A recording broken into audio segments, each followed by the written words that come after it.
Boldwood presents The Last Laugh Club, written by Kate Galley and read by Patricia Gallimore.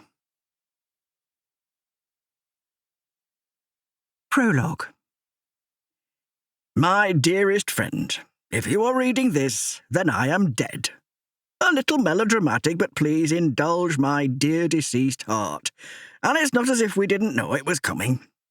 I thought I'd be sad writing this to you, but actually I'm not.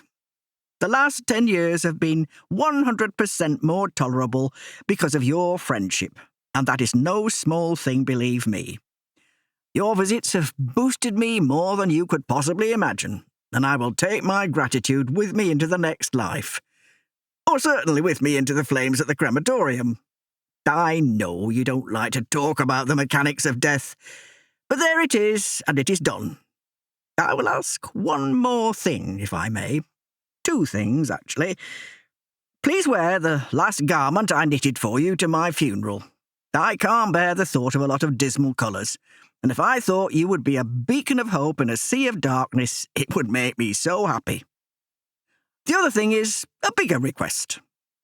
I wish to take one last trip, a journey I wasn't able to make while I was still alive. Would you consider scattering my ashes for me? You know I wasn't blessed with a family in my life, and I look to you to fulfill my wishes. All of the details are with my assistant, and she will seek you out after the funeral. And that is all. I've had a good life. I hope you know that. A fond farewell to you, your ever-loving friend, Norman. Chapter 1.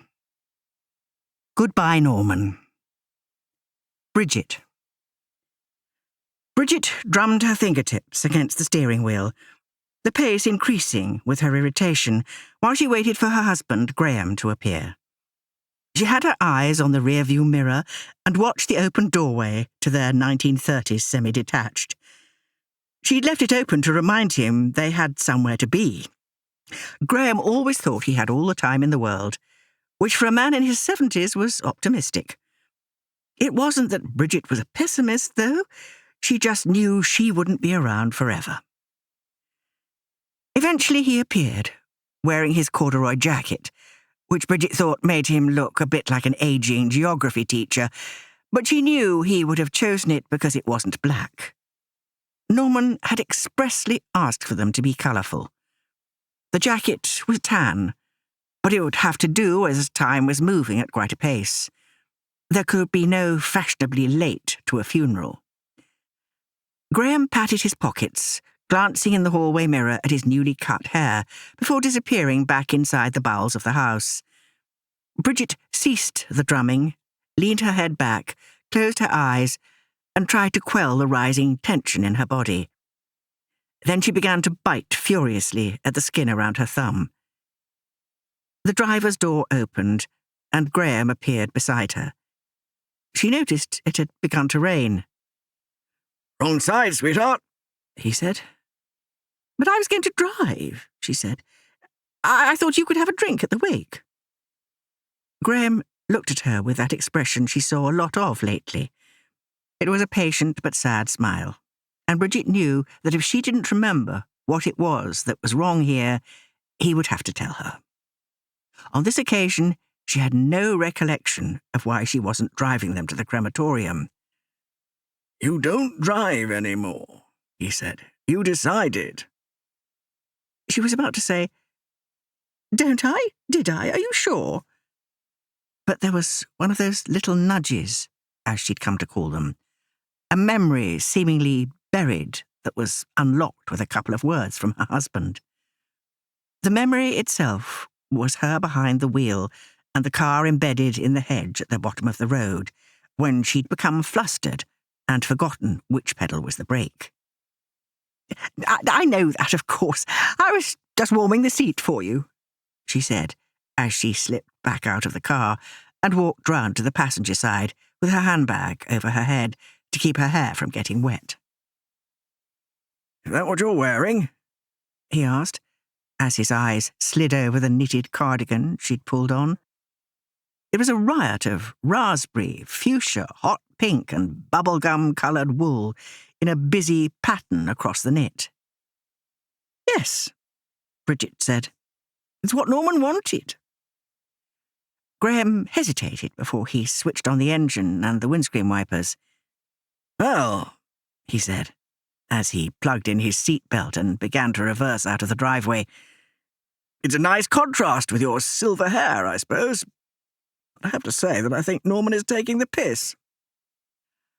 Graham pulled out of their road onto the seafront, and Bridget watched the seagulls swooping low over the golden sands of Bridlington South Beach. Then he cut back onto the main road towards York. Norman had chosen the crematorium near where he lived in Bishopsthorpe because it had ample parking and was only a short hop to the Rottweiler and Bunny. The pub was actually called the Hound and Hare, but Norman always did have an odd sense of humour.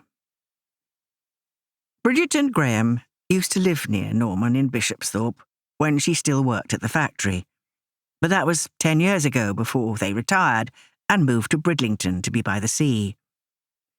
Bridget had wanted to move back to where she was born and raised in Cambridge, but she and Graham both agreed that Norman needed them, and it was just too far to visit. It had been a while since Bridget had made this journey on her weekly trips to see her old friend, as Norman had spent his last few weeks in a hospice, which took her on a different route. At the very end, he hadn't wanted to see her at all. His decision was to slip away without an audience, and Bridget had to respect that. "Are you okay?" Graham asked her, and Bridget realised she was gripping her handbag tightly in her lap. "Yes," she said, loosening her grasp. "I will miss him, but I suppose he's at peace now." She wondered about that. Was Norman at peace? Was Norman anything anymore? She could feel a sob building in her throat, and she took a couple of steadying breaths until it subsided. Bridget thought back to the man she'd visited for the last 10 years of his life. The poor man in his wheelchair, with his beloved computer and his knitting needles. Her heart constricted at the image of who he'd been before, vibrant, active, and full of plans for his retirement. "Poor Norman," she said, reaching into her bag for a tissue. "I wish you wouldn't call him that. He wasn't a poor man. He'd had a very full life." Bridget looked sharply at her husband and was about to ask him how he would know.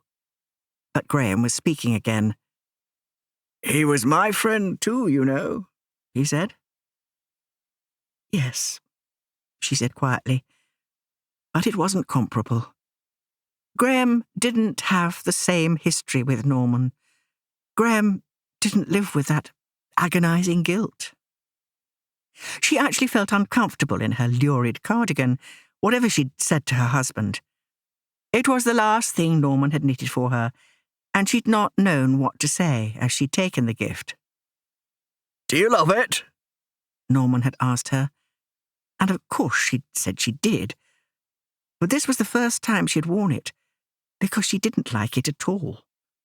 Perhaps Graham was right, and Norman was having his last little bit of fun, and that was okay. Why shouldn't he? But she really hoped she wouldn't see anyone she knew, not looking like an ancient pink Barbie doll. "Norman will live on in his knitwear," Graham said, and they shared a grin as he pulled into the car park. Derek. The place was surprisingly packed for a man without family. All the seats were now taken, and there was barely any standing room either. Derek was perspiring quite profusely. He was wedged between a large man in a wool overcoat and a woman with a huge fluffy sweater and matching scarf. He tentatively moved his head towards his left armpit to see if he was whiffy, but it would only go so far before his neck protested with a sharp twinge, and he had to give it up as a bad idea. He should have stood at the back, but he'd been so early that most of the seats were free, and he'd felt awkward standing around. He'd chosen to sit right in the middle of the row, as he didn't presume to sit at the front, and Derek was a man who wanted to cause as little fuss or irritation as possible. If he sat in the middle, then others could easily access the seats from each side.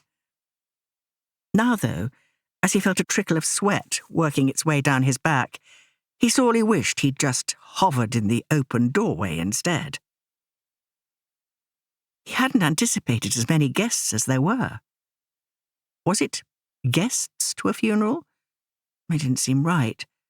Perhaps it was attendees, but that sounded far too formal for Norman. Dear Norman, what a lovely chap he'd been. A great friend he'd become, a good laugh, a sounding board and confidant. Derek would miss him. Derek also missed his job at the factory where they'd met. He'd really been part of something there. Taylor's fruity sauce had enjoyed a moment in the limelight when it had been launched by Timothy Taylor back in the 1930s. It successfully plugged that gap between red and brown table sauce with just a hint of chili and 6 secret spices. It had experienced another surge in popularity in the 70s when old Mr. Taylor died and his son took over. Derek had joined the ship at that point and had loved every minute of the journey. Retirement didn't really suit him, he'd discovered. His garden and home were immaculate. Yes, you could make a full-time job out of domestic chores, but would you want to? He had his allotment, too, but that wasn't the mindful place it used to be. The nice couple that would chat with him had moved away. Old Martin had sadly passed on, and since Alec had taken to bringing his radio down, along with a packed lunch to keep out of his wife's hair, Derek's gentle afternoons had disappeared. Alec liked to listen to people droning on about football and politics, and when Derek had suggested headphones would offer him a better sound quality, Alec had said he couldn't possibly. It would be rude not to share. So Derek was spending less time with his vegetables and more time at home, where his sister could more easily reach him. And yes, it was nice to talk to Sally, but it came with a large dollop of expectation and suggestion that he never felt he could step up to. Most of their conversations ended with her saying things like, "So, you'll really think about that, won't you, Derek?" Or, "Let me know how you get on with what I suggested." He pulled his sweater out at the waist and tried to waft a bit of air up inside, but there didn't seem to be any air, and he was worried that if there was a whiff, he'd only be sharing it with everyone around him. He'd worn the last thing Norman had knitted for him as requested. It was a traditional Fair Isle sweater that he'd not worn before. It was as beautifully crafted as all Norman's knitwear was, but the colours were a touch brighter than Derek would have chosen. Greens and purples weren't really his colours, but he'd have done anything for Norman. He didn't know why he'd been singled out in this way, because as he looked along the lines of chairs, he could see that everyone else was in black. He decided to believe it was because he'd been a particular friend to Norman. But in truth, he wondered if it was Norman having one last laugh at Derek's expense. He smiled to himself and ignored the odd glances from the woman next to him. Norman could have his last laugh, because, quite honestly, Derek owed him that. Gloria. Gloria Taylor's heels clicked against the concrete path as she strode across the car park. She was late, nearly 10 minutes late. She wasn't sure she'd locked the car either, but she couldn't turn back now. It had been Paul's fault. Gloria had been set to jump in the shower, but he'd enticed her back to bed with that seductive smile of his. She didn't think she'd have him for much longer, and needed to make the most of him while she could. By the time he'd finally pulled on his trousers and reluctantly gone home to his wife, Gloria had less than 40 minutes to get ready. Her shower had been brief, and she'd not had the time to run the straighteners through her hair, so her new highlights weren't as sleek as they had been when she'd left the salon the previous day. Paul had seen to that. Paul was becoming a bit of a problem. He had started to hint that he'd like to make things permanent with Gloria, but she didn't want that. Why on earth would she? Gloria was financially independent, happy in her own company, and enjoyed what she wanted when she wanted it. It was a long time since she'd had to cook a meal for anyone or pick up after someone. The washing machine held only her own clothes, and she liked it that way. Paul needed to stay with his wife, and that meant she was going to have to give him up. It was Norman's funeral, though. She'd worn the knitted tank top he'd asked her to, so it didn't really matter much about her hair. With a canary yellow top flecked with orange and silver threads, she certainly wasn't looking to impress anyone, and it wasn't likely to be that well attended anyway. Poor Norman. He really had been the one seriously good thing in her life, and he was gone. Poor Gloria. She pushed open the door as quietly as she could, and was immediately met with a wall of people. Being only 5'3" in her heels, she couldn't even see down to the front of the crematorium, even though she could hear that the service was in full swing. The celebrant was talking about something called Norman Knits and its huge following. What a life-changing experience it had been for Norman. Gloria was confused. She knew very well that Norman had had a life-changing experience. It had happened on her watch. She knew he knitted, of course. It had been a lifesaver in the preceding years, with him being at home all the time and not as mobile as he had been before. But she didn't know what Norman Knits was. Did he have a club? She'd like to think of him with a group of people all knitting together, but he didn't really have any friends other than her. But then the celebrant was talking about his followers, and the number she used was over 800,000. Gloria knew Norman's sitting room wasn't that big. She used her shoulders to push through the crowd. It felt imperative she was properly present at his funeral. He didn't have any close family, and he needed her. But as she made her way to the back of the seating area, leaving a few disgruntled noises in her wake, it was clear that he didn't really need her specifically, because he had all these other people. Who on earth were they all? She didn't recognize anyone from the factory. But to be fair, it had been a number of years since she'd sold it, and right now she was only getting the backs of their heads. The celebrant stopped talking, and a screen above her head lit up with the face of Norman, smiling and looking relaxed, happy and very much alive. It made Gloria feel choked as she glanced down at the coffin resting on the stand, covered in a floral knitted blanket. She thought it was a recording of him for a moment and prepared herself to see him talking for one last time. But it was just a series of photos, and everyone was quiet while they watched a few choice moments of Norman's life running in a loop.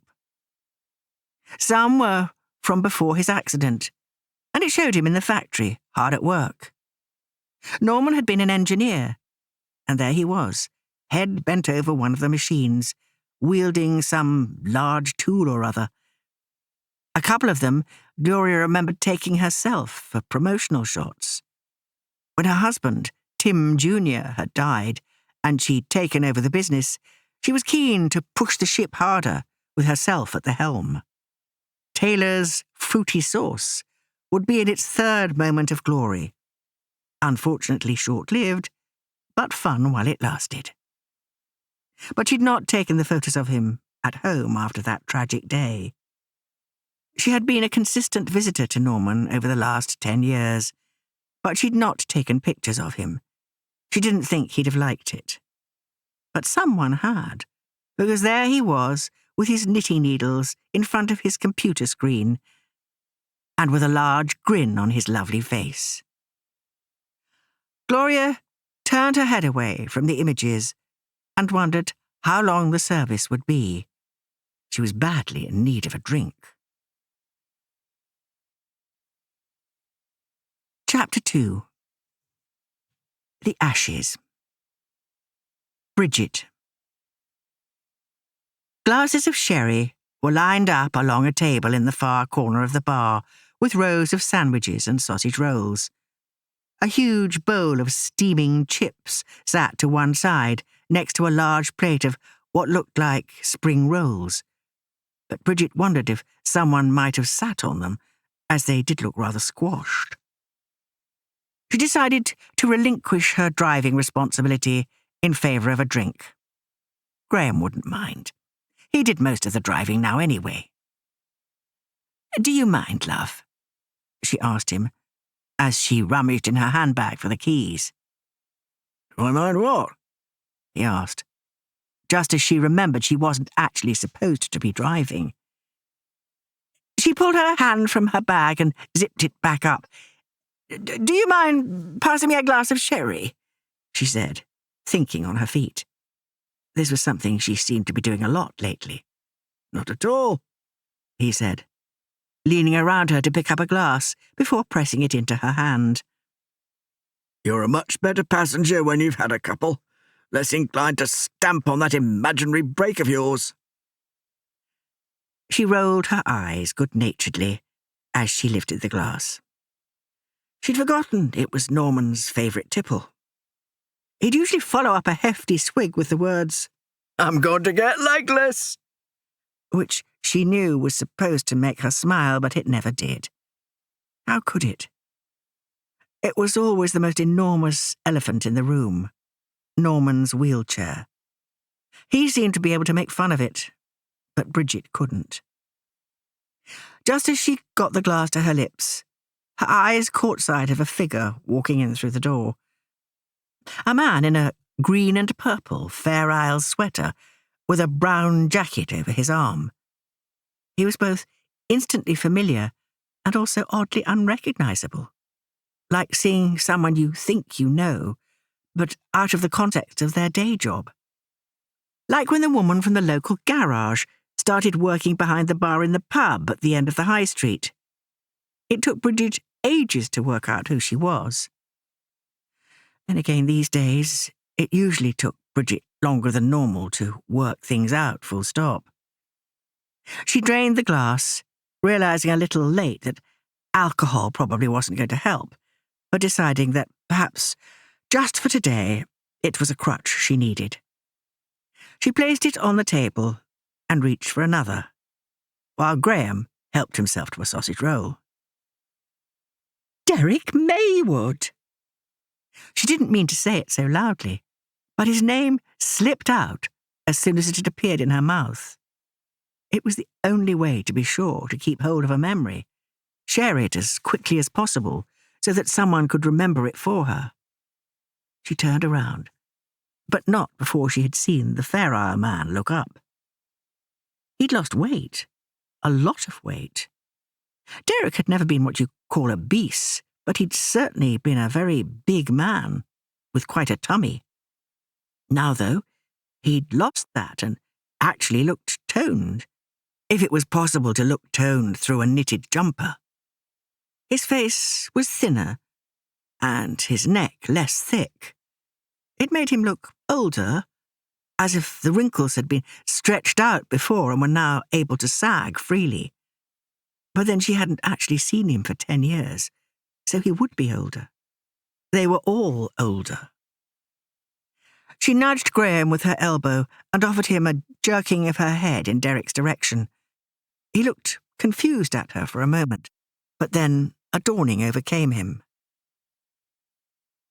"Looks like you weren't the only one Norman was having a laugh with," he said, and he left her side and strode off towards their former colleague. Bridget hovered for a moment, unsure what he meant, and then she realised it was the sweater, brightly coloured, out of place, exactly like her cardigan. She finished the second sherry, and then, before she could talk herself into a third, she scuttled after Graham. Well, I never did. Derek Maywood, how on earth are you? The two men were shaking hands in that slightly overly dramatic way people who hadn't seen each other for a while did. Bridget wondered what would happen when they stopped, how that might leave them with the physical equivalent of silence. I'm well, Derek said. I'm actually very well. Bridget noticed that even though he'd lost almost a third of his body weight, he still spoke in the small and apologetic voice that he always used to. Was Graham going to make mention of the weight loss? She hoped not. It would be better not to draw attention to it. And you've slimmed down amazingly, Graham said, and Bridget winced. I don't think I'd have recognised you if it hadn't been for Bridget. Graham looked round then to find his wife standing next to him, and he reached an arm around her shoulders. And you remember Bridge, don't you? Bridget wanted to lift the keys from Graham's pocket and leave then. She wanted to get into the car and drive straight home. Derek looked at Graham as if he might be mad rather than just a bit old. Did he remember Bridget Scott? He remembered her like he remembered to brush his teeth, like he remembered to put the bins out on a Wednesday evening after 8 so as not to bother his neighbour who worked night shifts. He remembered their time at the factory. He remembered that because it was ingrained in the darkest part of his brain. Lovely to see you, Bridget, he said quietly, and swallowed hard. It wasn't lovely. He felt a bit nauseous, but at the same time thought he could really murder a pint. She didn't lift her hand in greeting, and Derek was grateful. His arm had only just recovered from Graham's over-enthusiasm. "Hello, Derek," Bridget said, and thankfully she left it at that. There was an uncomfortable silence for a moment until Graham filled it. I wonder why more people didn't come back, he said. No one really wants to hang around after the funeral service, Derek said. To be honest, I only did it because I'm meeting someone. Can I get you a drink? Graham asked him. Perhaps a pint? Derek opened his mouth to say that no, he'd like to get it himself. Otherwise he'd be stuck making small talk with Bridget, not a prospect he relished. Graham was already walking towards the bar, though, and Derek had no choice but to say that, yes, a pint would be nice, and could it be real ale and not lager? How have you been, Derek? Derek looked at Bridget and thought about how best to answer her. He could tell her he was lonely, how he'd taken to reading out loud just so he could hear a friendly voice. He could say that mostly he was just bored with his own company and terrified of reaching out to fill that huge void in his life. Pretty good, you know. How about you? You and Graham moved, didn't you? Yes, we did. How did you know about that? Derek thought of all the times he'd cycled past Bridget's house, trying to pluck up the courage to knock on the door and urge her to discuss what had happened at the factory. And of that last time when the removal van had been there with the contents of their house in the back. I think someone in the library mentioned it, he said vaguely. Here you go, pal. Graham was back with the pint, and Derek took it gratefully. So why are you both wearing such colourful clothing? Graham asked. I told you, Graham. It was what Norman asked me to do in his letter. He wrote to you too? Derek said, surprised that Norman had been in contact with Bridget. You don't think I would have chosen to wear this voluntarily, do you? Derek noticed a slightly scathing tone to Bridget's voice. He thought back to the contents of his letter. Was that the last thing that Norman knitted for you? He asked her. But she didn't respond, because her head was turned away and she was staring at the person who'd just walked through the door. Derek's legs seemed to liquefy as he took in the form of Gloria Taylor. His first thought was how little she had changed. Her hair was still golden blonde and turned into gentle curls that caressed her shoulders. Her face was bright and couldn't possibly be wrinkle-free. What was she now? 71, 72? But this far away, it certainly appeared that way.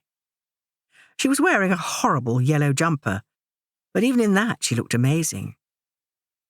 Derek hadn't seen Gloria for years, but she still managed to turn his stomach to a mushy mess. He tuned out Bridget's words beside him as she whispered to her husband, "Facelift. Trying too hard as usual. Typical American. Honestly, who does she think she is?" Bridget could think whatever she wanted, because there was no denying it. Gloria was glorious. Gloria. The smell of fried chips hit her as soon as she closed the door. It made her mouth water, but not as much as the sight of the line of sherry glasses. How quaint. Norman had always loved it. He took after his old mom, bless her. Gloria had a sudden image of Norman and his mother laughing at something on the TV, always so happy in each other's company.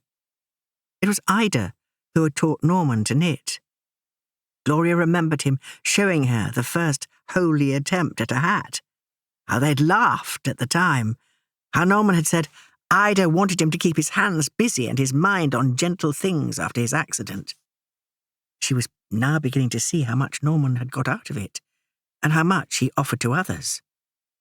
Who else knew how entrepreneurial Norman had become? About 800,000 people, if the celebrant was correct. Sadly, Ida hadn't seen how far his knitting had taken him, as she died a year after Norman's accident.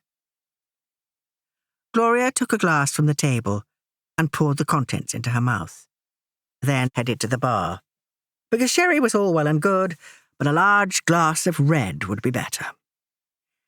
She'd just had a run-in with a Scottish woman who seemed to think that Norman was some sort of public property.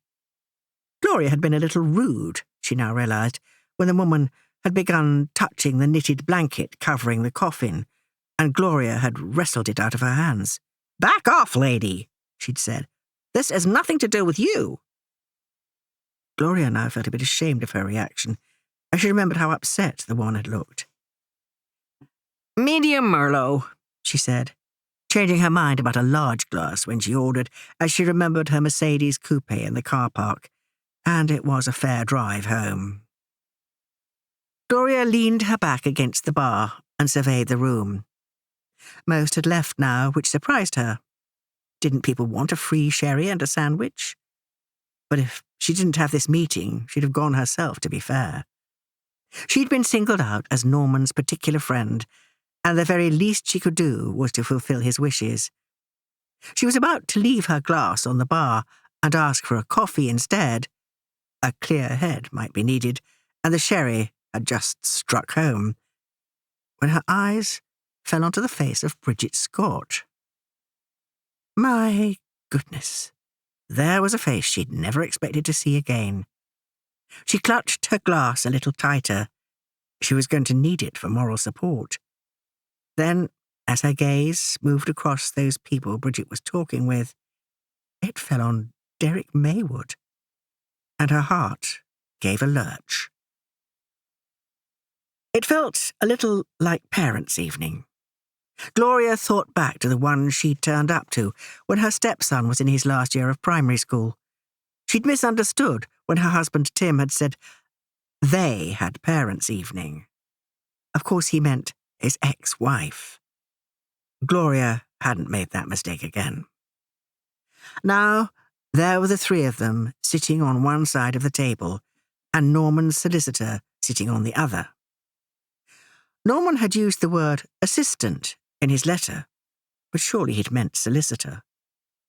Bridget's husband sat to one side as if he wasn't really part of the group. Gloria knew the three of them looked ridiculous in their multicoloured knits, but she could only imagine Norman's grin from wherever he was right now. He'd be loving this. He wasn't exactly a practical joker, but he certainly liked a good laugh. The solicitor was a young woman of about 12 in Gloria's eyes, but then she had reached an age where everyone else seemed to be a lot younger than herself. She looked smart enough in black trousers and a cream blouse, but surely she could only just have passed the bar exam or whatever exam they had to pass in England.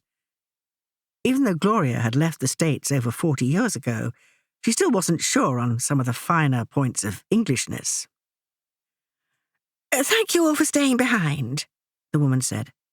"My name is Charlotte Jackson, and I'm here at the wish of Norman Knits. Oh, sorry. I mean Mr. Norman George." She blushed then and looked down to her notes. "I'm actually Norman's assistant." "Assistant? Is this legally binding?" Bridget asked. "I mean, is it official? I thought you'd be a solicitor or something like that." "I'm Norman's neighbour, and I've been his assistant for a few years," she said. And Gloria noticed her eyes begin to swim with tears that she blinked away. "He needed help with his YouTube channel and with his knitting patterns. I give support to knitters that have bought his patterns. He couldn't have done it on his own. He was a big deal, you know." "I don't think any of us realised how big a deal he was," Derek said. "I didn't even know he had a YouTube channel," said Bridget. "Perhaps it suited him to keep us in the dark for his own amusement," Gloria said. "I don't think that's fair," Charlotte said, indignant. "Maybe you didn't ask him about what he was doing with his life." Gloria had to concede that this could be true. All she ever thought about when she visited him was how guilty she felt. She looked at the other two and wondered if it had been the same for them. "So, to business," Charlotte said. "This is all fairly straightforward. Norman left all of his money to the hospice that cared for both his mother and himself before they died. So this isn't anything to do with an inheritance, apart from a small amount to cover your expenses." "Expenses?" asked Bridget. But Charlotte just said she'd get to that. "I wouldn't have taken any of his money anyway," Gloria said decidedly. "I was his boss, and in the habit of giving him money, not taking it." "He earned his money," Bridget cut in. "You didn't just give it to him." "Of course, I realise that," Gloria said, with a hint of a glare in Bridget's direction. "Well, anyway, this is about his ashes," Charlotte continued. "Yes," Gloria cut in this time. "He wrote to ask me to scatter them, and I'm very happy to do it." "He wrote to me," Bridget said. "And me," Derek added. "Perhaps you could all just listen to what Miss Jackson has to say," Graham interrupted from the corner. "And save that bickering for later." "So, I have his instructions here. I've got 3 sets printed off for you to take away, but for now, I'll read them out to you." "My dearest friends, you will have all received a letter from me after I died, and I do hope that you are sitting in the Rottweiler and Bunny with a glass of sherry and looking dapper in my knits. I would truly give anything to see your faces. It was a little joke to lighten the day, but I hope you will forgive my indulgence."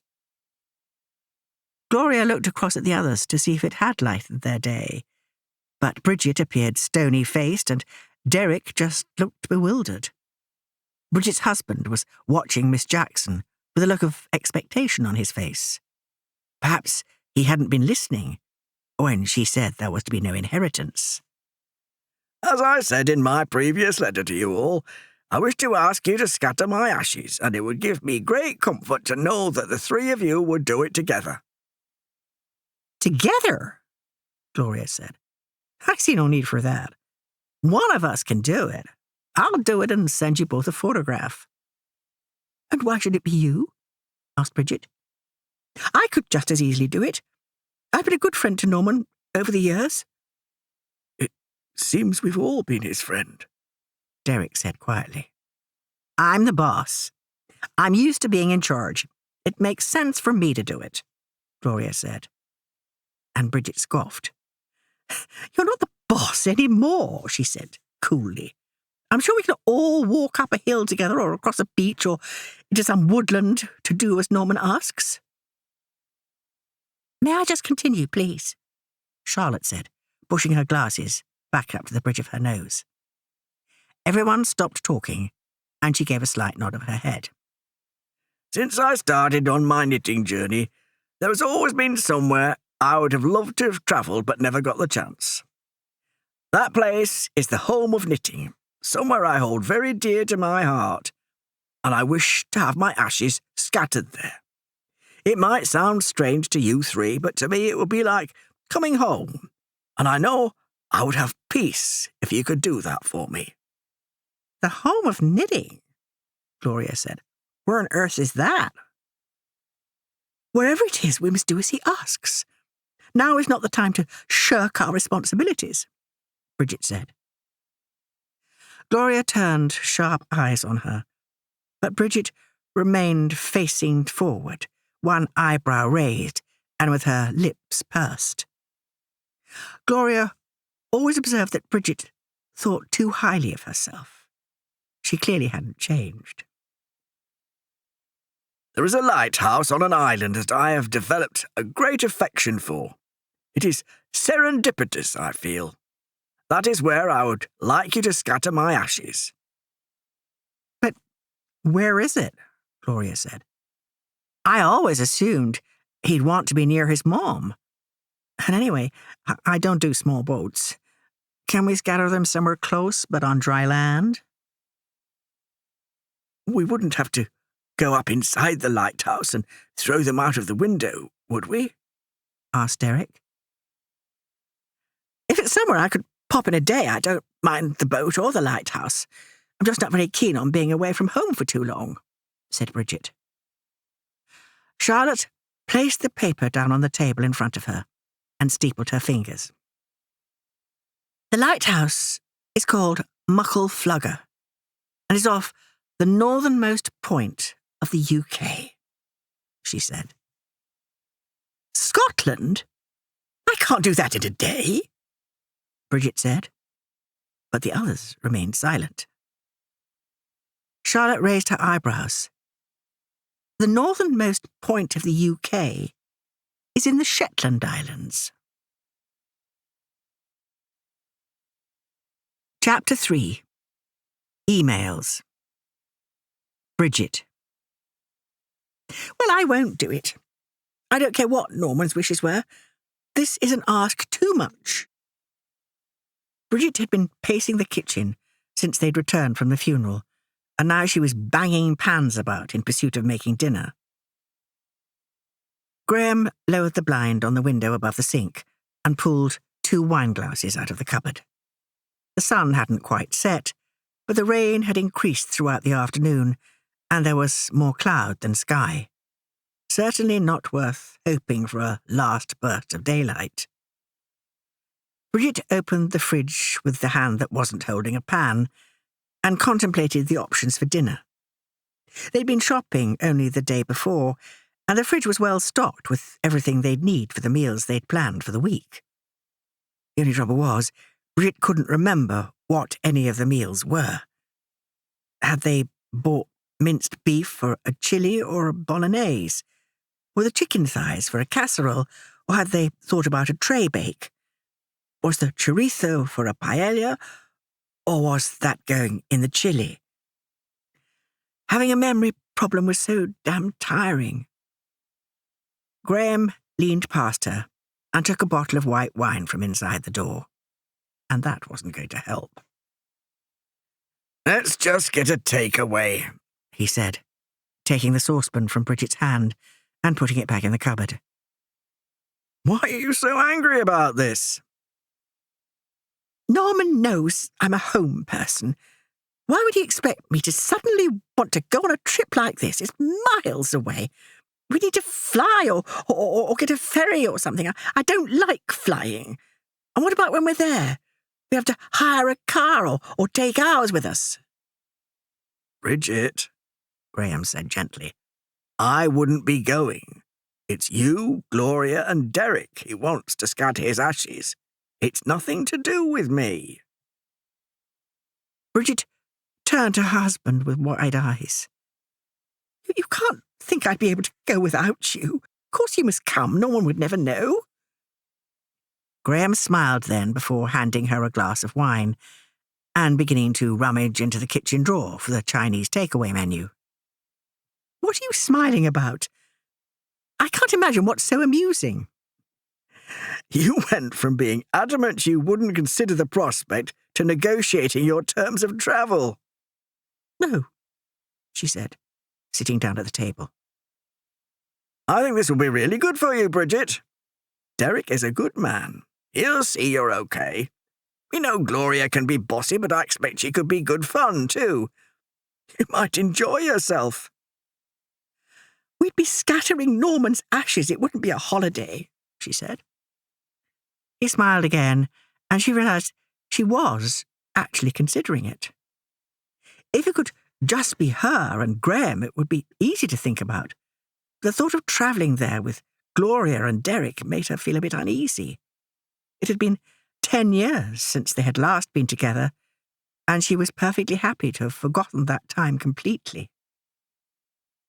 Why don't you take the bull by the horns and email the other two?